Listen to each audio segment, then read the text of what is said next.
जिम्मेदारी भी बीवी की नहीं है। मेरी बहनें अगर हैं तो सुनो, आज तुम्हें खुश कर देता हूं।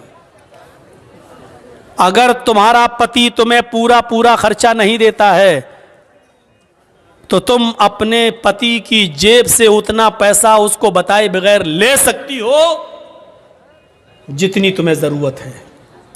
माफ कीजिएगा, 150 रुपये साड़ी की जरूरत है तो 3000 मत लेना। मैं ये बातें बहुत कम बताता हूं, इसलिए कि एक जलसे में हम अपनी बीवी को लेकर गए थे और वहां हमने ये बता दिया, दूसरे दिन मेरी ही जेब से 5000 गायब हो गए। तो इसलिए थोड़ा डर लगता है, औरतें नाजायज फायदा उठाने लगती हैं। फिर बीवियों को चाहिए कि वो अपने शौहर की जेब से उतना लें जितने में बच्चों का, और वो बगैर बताए भी ले सकती है। इसको चोरी में नहीं लिखा जाएगा, क्योंकि औरत आपके पैसों की हकदार है और आप अपने बच्चों पर खर्च करें, ये आपकी जिम्मेदारी बनती है। बहुत ज़्यादा नहीं, बिल्कुल कंजूसी भी नहीं। अब आधा किलो गोश्त की ज़रूरत है, आप 250 ग्राम ला के देना, इतनी पका चल, ये भी नहीं खर्च कीजिए। मियाँ बीवी में बहुत प्यार मोहब्बत भी होनी चाहिए। और सुनो, औरतें अगर कभी गुस्सा हों तो शौहरों को चाहिए, आप लोगों को, हमें और आपको, कि उनकी कुछ सुन लें। ज़रूरी नहीं कि अपनी बीवी की हर बात का जवाब दें। हज़रत उमर फारूक के पास एक नौजवान आया शिकायत लेकर अपनी बीवी की, तो उनके एक बाहर कमरा बना हुआ था, उस कमरे में बैठ गया। तो क्या अभी हज़रत उमर निकलेंगे तो अपनी बीवी की शिकायत करेंगे, लेकिन देख रहा है कि अंदर आवाज़ आ रही है। दरवाजे पे कान लगाया तो क्या सुन रहा है कि उनकी बीवी उमर के ऊपर बरस रही हैं, साहब तुम तो चले जाते हो, पकने को कौन लाएगा, खाने को कौन लाएगा, आटा कौन लाएगा, चावल कौन लाएगा, ये कौन लाएगा, तुम तो चले जाते हो, तुम्हें फिक्र होती है फिर घर की। हज़रत उमर सर नीचे डाल के कर रहे हैं। ये कहने लगा, लो, ये उठ के चलने लगा। हज़रत उमर थोड़ी देर के बाद घर से निकले, कमरे में आए, कहें यहाँ तो एक आदमी बैठा, देखा वो जा रहा है, उसको आवाज़ दी, ए हेलो हेलो सुनो, ए। उसने पीछे मुड़ के देखा, इधर आओ इधर इधर। जी तुम तो मेरे पास आए थे ना? जी हाँ बोलो, किस काम से आए थे?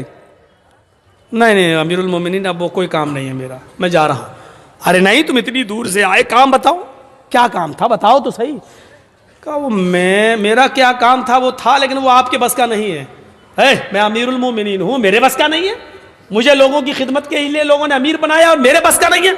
कहा अमीरुल मोमिनीन, मेरी बीवी मुझे उल्टा सीधा बोलती है, इतना बोलती है मैं सुन नहीं पाता हूं, मैं ये शिकायत लेके आया, मैंने सोचा आपसे करेंगे, सुन रहा हूं या देखता हूं कि आप तो खुद ही उसी बीमारी में मुब्तला हैं, आप तो खुद अपनी बीवी के सुन रहे हैं, तो मैंने सोचा कि जब आप खुद अपना इलाज नहीं कर पा रहे तो मेरा क्या करेंगे, मैं चल दिया। कहा बैठो, सुनो। कहा क्या? बीवी से जब मिलते हो, हम बिस्तरी करते हो, तो जो बच्चा पैदा होता है वो बच्चा किसका है? कहा मेरा। उसको नहलाने और धुलाने की जिम्मेदारी किसकी है? कहा मेरी। बीवी जो आपके बच्चे को दूध पिला रही है, ये उसकी ड्यूटी नहीं है दूध पिलाना, पिला देती है। अगर वो दूध पिलाने का पैसा आपसे मांगे तो आपको देना पड़ेगा, लेकिन फिर भी वो पिला देती है बेचारी फ्री में। ये किसकी जिम्मेदारी है दूध पिलवाने की? कहा मेरी। कहा यार, जब वो हमारे बच्चे को नहला देती है, धुला देती है, लैट्रिन करा देती है, उसके गंदगी को साफ कर देती है, उसको दूध पिला देती है, खाना पकाने की जिम्मेदारी भी बीवी की नहीं है? मौलाना साहब ये क्या बयान कर रहे हो? घर का कहीं उल्टा सीधा ना हो जाए मामला गड़बड़। यकीन मानिए, जब आपका निकाह होता है तो आपसे कहा जाता है कि आपका निकाह फला फला की बेटी के साथ इतने इतने रुपए मेहर के इवज अलावा नान नफका आपके साथ आपके निकाह में दिया जा रहा है, कि आपने कबूल किया? तब आप कहते हैं मैंने कबूल किया। उसमें आपको क्या कहा जाता है? इतना मेहर है अलावा नान नफका, यानी नान मानी रोटी, नफका मानी खर्चा, यानी रोटी और कपड़ा खर्चा ये सब अलग, इसके अलावा रोटी आपको देना है, खाना आपको देना है। अगर वो नहीं पकाती है तो आप उससे ज़बरदस्ती नहीं पकवा सकते हैं, और खाना आपको खिलाना पड़ेगा, खुद पकाओ खिलाओ या होटल से लाओ खिलाओ, लेकिन वो खिला देती है और पका देती है। तो क्या तुम इतना भी नहीं सुन सकते हो?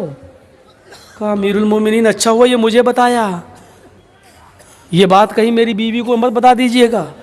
वरना रोटी भी हम ही को पकाना पड़ेगी। ठीक है मैं सुनूंगा। फिर हजरत उमर फारूक ने कहा सुनो, तुमने अल्लाह के रसूल की हदीस नहीं सुनी? नहीं सुनी?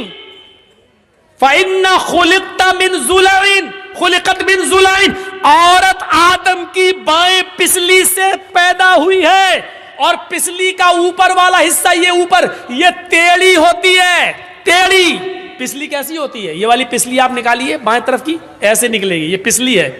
अल्लाह के नबी कहते हैं कि ये आदम की पिसली से पैदा है बाएं, और पिसली टेढ़ी होती है। फ़इन ज़हब्ता तुक़ीमुहु कसरतहु, अगर तुमने इस पिसली को सीधा करने की कोशिश की तो पिसली सीधी नहीं होगी। ऐसे करोगे यहां तक हो जाएगी, बस ये टूट गई, टूट जाएगी, सीधी नहीं होगी। फ़इन ज़हब्ता तुक़ीमुहु कसरतहु, अगर तुमने पिसली को सीधा किया तो तोड़ दोगे।